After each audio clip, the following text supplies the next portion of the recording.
Good morning kalapatids. So, time check po, alas 7 po. Karating na natin galing sa school pag-atid ng mga estudyante. Diretso tayo dito sa ating mga alaga.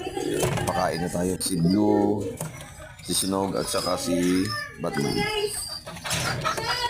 Yan yung mga pinapakawalan natin. Ating training pa south mga kalapatids.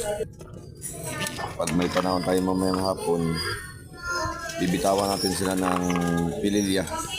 Try natin. Yan.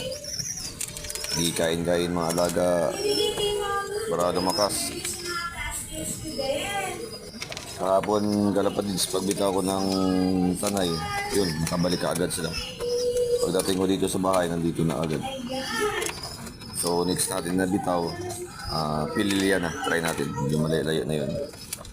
Thank you. Yan lang kalapatids.